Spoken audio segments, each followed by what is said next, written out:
আসসালামু আলাইকুম। সবাই কেমন আছেন? আশা করি যে যেখানে আছেন সবাই খুব ভালো আছেন। আলহামদুলিল্লাহ আমিও ভালো আছি।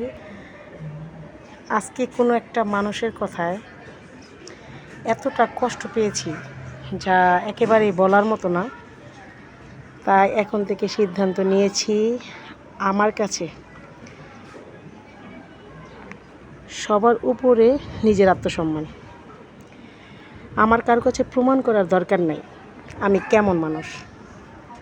আমার কাছে কাউকে কৈফিয়ত দিতে হবে না নিজেকে নিয়ে।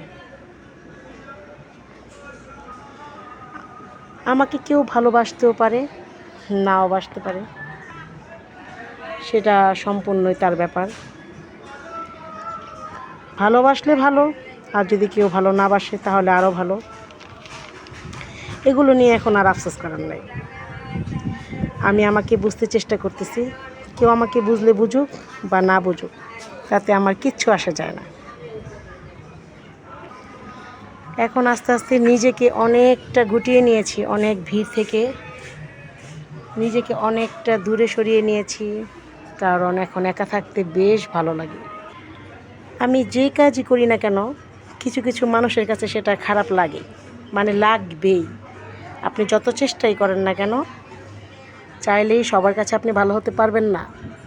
যখন আমি অনেক ভিড়ের পিছনে থাকতাম, কিছু কিছু মানুষ আমাকে মনে করতো আমি অনেক বোকা, আমি অনেক বেকুব, আমি কিছুই বুঝি না। আর এখন ভিড় ঠেলে যখন সামনের দিকে এগিয়ে যাচ্ছি, এখনও কিছু কিছু মানুষের এতটা সমস্যা। তো এটাই মেনে নিতে শিখবেন যে আপনি যাই করেন না কেন, যেটাই করবেন, সেটা কিছু কিছু মানুষের কাছে খারাপ লাগবে। তাই সব সময় মানুষের কথা থেকে নিজেকে দূরে রাখবেন এবং নিজের মন মতো সামনের দিকে এগিয়ে যাবেন। আপনার যা করতে ইচ্ছা করে তাই করবেন। মাঝে মাঝে মাঝে মাঝে মনে হয় কিছু কিছু মানুষের জন্মই হয়েছে শুধু মানুষের পিছনে লেগে থাকা। ছাদ বাগানে চলে আসছি, এখন ধুমতারাক্কা বৃষ্টি শুরু হয়ে গেছে। এই যে দেখেন, তো বৃষ্টি চলে আসছে। এখন আর কি বলবো, চলে যাই।